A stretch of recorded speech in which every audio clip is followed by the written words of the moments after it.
1절 사무엘의 말이 온 이스라엘에 전파되니라. 이스라엘이 나가서 블레셋 사람들과 싸우려고 에베넷을 곁에 진치고 블레셋 사람들은 아벡에 진쳤더니 22절 또 이르기를 하나님의 궤를 빼앗겼으므로 영광이 이스라엘에서 떠났다 하였더라. 오늘 아침 우리는 이 사무엘상 4장의 말씀을 한번 살펴봅니다. 하나님께서 이제 어린 사무엘을 세워서 이스라엘의 사사로 세우시고 이 사무엘의 말이 단에서 브엘세바까지 전국적으로 하나님의 말씀이 이제 들려지게 되고 모든 사람들은 어린 사무엘이 하나님 앞에 선지자로 세움을 받았다 하는 사실을 깨달아 알게 됩니다. 그러나 사무엘을 세움과 동시에 하나님은 이미 선포해 놓은 말씀이 있습니다. 엘리의 집안을 멸할 것이다 하는 심판의 선고가 이미 이루어졌는데 그 말씀이 이루어졌는데 사무엘이 그 하나님의 말씀을 듣고 엘리에게 또 말하고 그래서 그 심판의 말씀이 선고되었는데 오늘 4장의 내용은 그 심판이 집행되는 과정입니다. 하나님은 심판하신 말씀을 그대로 이루시는 하나님이십니다. 여기서 우리는 먼저 기억해야 될 것은 하나님의 말씀이 죄를 책망하고 심판을 선고하고 했을 때에 우리가 이 요나가 니느웨에 가서 그 말씀을 했을 때 니느웨 성 사람들은 즉각적으로 반응을 합니다. 회개하고 금식하고 심지어 왕이 명령을 내려서 짐승까지도 금식을 하게 하고 온 도시가 하나님 앞에 회개했을 때에 하나님은 니느웨를 또 살려주셨습니다. 심판을 선고하셨지만 그 말씀을 들었을 때 즉각 반응하고 그렇게 회개하면 살려주시는 하나님이십니다. 예수님께서도 분명히 이 복음을 유대인들 속에서 전할 때에 이 화 있을진저 그러면서 베라신 고라신과 베세다 얘기를 하면서 늘 예수님이 말씀을 가까이 들려준 사람들은 회개를 할 줄 모릅니다. 그래서 예수님이 이 요나가 설교했을 때에 니느웨 성 사람들이 회개를 했는데 예수님 하나님의 아들이 직접 와서 말씀을 전하는데도 회개하지 않는 그들을 향해서 화 있을진저 그렇게 말씀을 합니다. 그래서 심판의 선고가 분명히 있다면 하나님의 말씀에 대해서 즉각적인 어떤 반응이 나와야 됩니다. 오늘 4장 1절도 1절 첫 마디가 뭐냐면 사무엘의 말이 온 이스라엘에 전파되니라. 이 사무엘의 말이 온 이스라엘에 전파되었다는 얘기는 결국 이 사무엘의 말 중에 여러 가지 또 다른 말도 있을 수 있겠지만 엘리의 집안이 망한다는 얘기입니다. 그 말이 온 이스라엘에 전파되면 뭔가 즉각적인 반응이 나와야 되는데 반응이 없습니다. 그냥 그대로입니다. 그리고 결국 이제 이스라엘과 블레셋과 전쟁이 벌어지고 그 전쟁을 통해서 처음에는 이스라엘이 패배하고 4,000명이 죽습니다. 그러고 나니까 이제 장로들이 모여가지고 이거 안 되겠다. 그래서 실로에 있는 언약궤를 메고 오자. 그래서 언약궤를 앞세워서 우리가 나가면 이길 수 있을 거야 하는 그런 얘기.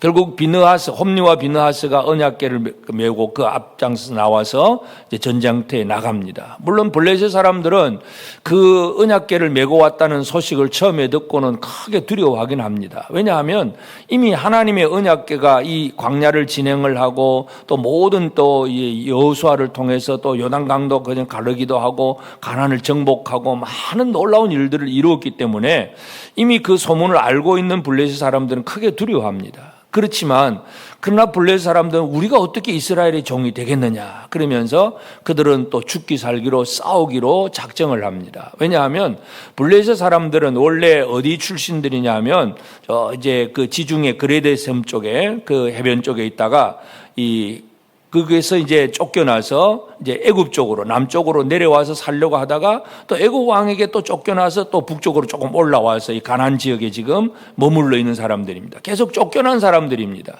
그렇기 때문에 더 이상 쫓겨나면 안 된다는 아주 절박한 심정으로 이제 이스라엘이 언약궤를 메고 왔다가 하는 소문 때문에 두려워하긴 하지만 우리는 그렇게 두려워하지 말자 그러면 스스로 여러 가지 얘기를 합니다. 그래서 9절 뒤에 보면 대장부같이 되어 싸우라. 우리가 스스로 힘을 내자. 그래가지고 블레셋 사람들은 힘을 내어서 낙심하지 않고 싸웁니다. 결과적으로 또 이스라엘은 집니다. 왜냐하면 하나님이 이스라엘과 함께하지 않기 때문에 그렇습니다. 3만 명이 또 죽습니다. 언약궤, 법궤도 빼앗겼습니다. 아주 영광을 떠나버린 수치스러운 그런 결과인데 그래서 결국은 홈리와 비누아스도 죽고 언약궤도 빼앗기고 군대 3만 명도 죽고 완전히 전쟁에서 실패를 하게 됩니다. 그리고 그 전장에서 겨우 살아남은 사람이 빨리 이제 또 돌아와서 실로의 엘리 제사장에게 전황을 보고를 합니다. 엘리는 나이가 98세고 어떤 또 살도 치기도 하고 또 눈도 어두워지고 그냥 의자에 앉아서 그 전쟁 소식을 듣다가 아들도 죽고 언약궤를 빼앗겼다는 소식을 듣자마자 뒤로 넘어져서 그냥 목이 부러져서 또 엘리도 죽습니다. 그렇게 엘리 대사장이 또 죽었을 때 또 그 다음 사건은 비느하스의 아내가 또 임신하고 이제 해산할 처음이 되었는데 또 소식이 들려집니다. 시아버지도 죽고 남편도 죽고 그리고 언약궤도 빼앗겼다. 그리고 그 소식을 듣고 갑자기 몸을 이제 굽히고 아파서 구부러져서 죽어가면서 아들을 낳습니다. 주변 사람들이 염려하지 마라, 아들이다. 그래도 그 비느하스의 아내가 이 아들의 이름을 이가봇, 하나님의 영광이 떠났다는 그런 말로 표현을 합니다. 그래서 이 마지막 절도 보면 또 이르기를 하나님의 궤를 빼앗겼으므로 영광이 이스라엘에게서 떠났다 하였더라. 여기서 오늘 우리는 이 아침에 살펴봐야 되는 것은 과연 하나님의 영광은 이스라엘에게서 떠났는가 하는 문제입니다. 많은 사람들이 무엇을 자기 영광으로 삼는가 하는 문제가 있습니다. 결국 이 비느하스의 아내가 지금 표현하는 문제는 뭐냐 하면 그 비느하스의 아내가 생각하고 있는 영광은 시아버지가 대제사장입니다. 남편도 제사장입니다. 그리고 이 제사장으로서 대제사장으로서 아주 힘과 권력을 가지고 있습니다. 그리고 또 비느하스의 아내는 소식도 듣습니다. 자기 남편이 성전 제물을 함부로 한다든지 아니면 성전 회막에서 시종되는 또 어떤 여인과 간통을 했다든지 참 여자의 입장으로 봐서도 참 이 참을 수 없는 그러한 문제이기도 한데 그러나 시아버지가 대제사장이고 자기 남편이 제사장으로서 어떤 힘과 권력을 가지고 있다는 것 그것으로 그냥 만족하고 사는 거예요. 그러다가 그들이 죽었을 때 이건 여호와의 영광이 떠났다고 표현을 합니다. 여호와의 영광이 떠난 것은 이스라엘에게서 떠난 것이 아니라 엘리의 가문에서 떠난 겁니다. 이걸 잘 구분해야 됩니다. 그래서 오늘 우리는 무엇으로 나의 영광을 삼느냐? 세상의 명예와 권력과 힘과 지위 이것이 내 영광이라고 생각을 하면 그것이 없어지면 이 비느하스의 아내처럼 절망을 하게 되고 낙심하고 죽게 됩니다. 과연 우리의 영광이 과연 무엇인가 하는 거? 세상에서 부자가 되고 높은 지위를 가지게 되고 어떤 권력의 자리에 있게 되고 사람들로부터 인정을 받고 존경을 받고 이것이 과연 나의 영광인가? 오늘 우리는 잘 생각을 해야 됩니다. 이스라엘의 영광은 뭔가 크고 강해서가 아닙니다. 크고 강하다 그러면 이스라엘보다 큰 나라들, 여기에서 보면 애굽이라고 하면 남쪽에 큰 나라도 있고 또 북쪽에도 강한 나라들이 많이 있습니다. 결코 어떤 외형적인 것이 우리의 영광이 아니라는 것을 우리가 기억을 해야 됩니다. 사무엘의 말이 온 이스라엘에 전파되니라. 그래서 이 엘리의 가문은 망하지만 사무엘을 통한 하나님의 말씀은 계속 전파되고 있다는 것. 그것은 바로 이스라엘에게서 하나님의 영광은 떠나지 않았다는 사실을 우리가 알 수가 있습니다. 그래서 근본적으로 사실은 변함이 없습니다. 하나님은 이스라엘과 함께 하십니다. 하나님과 함께함이 진짜 우리의 영광이라고 생각되는 사람들은 두려워하거나 낙심하지 않습니다. 그러나 외형적인 것, 세상의 어떤 명예, 권력, 지위, 힘 이런 것을 영광으로 삼는 사람은 얼마 안 가서 바로 실망하게 되고 절망에 빠지게 됩니다. 이가봇, 여호와의 영광이 떠났다. 이렇게 표현을 하게 됩니다. 오늘 우리가 믿음으로 살아간다고 하는 성도들조차도 진짜 우리의 영광이 무엇이 있는가, 어디에 두고 있는가를 잘 생각을 해야 됩니다. 예수 믿고 잘 되고, 예수 믿고 부자 되고, 예수 믿어서 우리 자녀들 합격 잘하고, 뭐, 이런 정도로만 예수 믿고 잘 되는 거로 생각을 하면 얼마 안 가서 그 영광은 떠나버립니다. 하나님의 말씀 앞에 바로 복종하고 순종하는 이 믿음의 삶이 우리에게 중요합니다. 그래서 오늘 이 아침에 우리는 무엇으로 나의 영광을 삼을 것인가 하는 문제입니다. 하나님의 말씀이 내게 들려지고 있고 그 말씀 앞에 믿음을 고백하고 잘못을 책망하면 회개하기도 하고 여러 가지 말씀 앞에서 믿음의 반응을 보여드리는 것, 이것이 우리의 영광입니다. 하나님 떠나지 않습니다. 하나님은 우리에게 계속 말씀하십니다. 그 말씀이 내게 계속 들려주고 있는 이 삶이 바로 우리의 영광인데, 많은 사람들이 지금도 현대의 기독교 성도들, 또 우리 한국 기독교 성도들도 비느하스의 아내와 같은 생각을 가지고 살아가는 경우들이 너무나 많습니다. 그래서 크고 화려하고 멋있어야 그게 영광스러워 보입니다. 아주 그저 찬송을 하고도 내 마음이 그냥 뜨거워져야 하나님의 영광이라고 생각을 합니다. 내 감정하고 하나님의 영광과는 상관이 없어요. 우리는 하나님의 영광을 다시 한번 잘 기억을 해야 됩니다. 그래서 우리가 세상적인 것으로 영광을 삼으려고 하는 사람들은 지금 언약궤만 매면, 언약궤를 메고 와서 그냥 나가서 전쟁하면 이길 거야, 이런 신앙을 가지고 있습니다. 100이면 100 다 망합니다. 언약궤 자체가 중요한 것이긴 하지만 하나님이 그곳에 임재하신다는 게 중요하지 괴짝 그게 중요한 게 아닙니다. 하나님이 임재하셔야 이스라엘이 승리하는 겁니다. 하나님이 떠나버린 것은 그냥 돌비만 있고 그냥 괴짝만 있는 그냥 상자법입니다. 그거 가지고는 이길 수가 없습니다. 믿음은 없으면서도 그냥 십자가 하나 붙들고 나아가서 전쟁해서 이기겠다고 하는 거, 여러분 중세시대의 그 십자군 전쟁 같은, 그렇게 뭐 십자가만 들고 나가면 이길 것 같은 그런 생각들, 이게 바로 언약궤 자체를 우상화시켜버린 것과 마찬가지입니다. 그래서 오늘 우리는 무엇이 나의 영광인가, 오늘 이 아침 다시 한번 기억하면서 하나님의 말씀이 내게 들려지고 하나님이 함께 하시는 이것이 우리의 영광이 되어야 되지, 눈에 보이는 힘과 권력, 외형적인 어떤 언약궤 뭐 이런 것들이 우리의 영광으로 착각을 해서는 안 됩니다. 그래서 오늘 이 아침 우리가 비록 이 세상 속에서 열심히 삽니다. 건강도 관리하고 또 직장에서 열심히 일도 하고 돈을 벌기도 하고 뭔가 잘하려고 애를 쓰긴 합니다만은 그 자체가 영광이 아니란 얘기죠. 우리 가장 중요한 영광은 하나님의 말씀이 지금도 내게 들려지고 있다는 것, 이것이 진짜 영광이고, 이걸 잃어버리면 다른 거 아무리 가져도, 언약궤를 가져도 소용이 없어요. 그래서 오늘 이 아침 우리가 함께 기도할 제목이 바로 그것입니다. 우리가 하나님 앞에서 이 세속적인 것 때문에 그것으로 내 영광을 삼지 않게 하시고, 사무엘의 말이 온 이스라엘에 전파되니라, 이게 바로 하나님의 영광, 이건 이스라엘을 떠나지 않습니다. 그래서 우리가 진정한 영광이 무엇인가를 다시 한번 기억하고, 하나님의 말씀 앞에 믿음으로 순종하고 복종하고, 하나님의 말씀이 우리의 잘못을 책망할 때는 즉각적으로 회개해 나가고 말씀 앞에 올바른 반응을 해 나가는 그런 우리 삶이 되어서 이 세상 속에서도 물론 잘 사는 것도 중요하겠지만 진짜 하나님과 동행하는 그런 삶이 되어야 됩니다. 언약궤 괴짝 하나 어깨 맸다고 승리하지 않습니다. 하나님이 함께 하셔야 승리하는 생활입니다. 형식보다 더 중요한 내용 다시 한번 기억하고 하나님 앞에서 믿음으로 승리하는 우리 모든 성도들 꼭 되어지기를 주의 이름으로 축복합니다. 기도하십시다. 이제 오늘 받은 말씀으로 함께 기도하겠습니다. 세상의 권력이나 지위 같은 것으로 영광을 삼지 않으며 오직 하나님의 말씀이 내게 있는 삶이 나의 영광임을 알고 주의 말씀을 잃어버리지 않는 삶을 살게 하옵소서. 하나님이 함께하지 않는 언약궤는 아무 힘도 없는 나무상자임을 알고 신앙생활이 형식적 신앙이 아니라 말씀에 충실한 내면이 온전한 믿음의 삶을 살게 하옵소서.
이제 개인의 기도 제목을 가지고 하나님 앞에 기도하시기 바랍니다.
수고하셨습니다. 오늘도 하나님의 인도하심 가운데 승리의 하루를 보내시는 우리 재건부평교회 모든 성도님들이 되시기를 주님의 이름으로 축복합니다.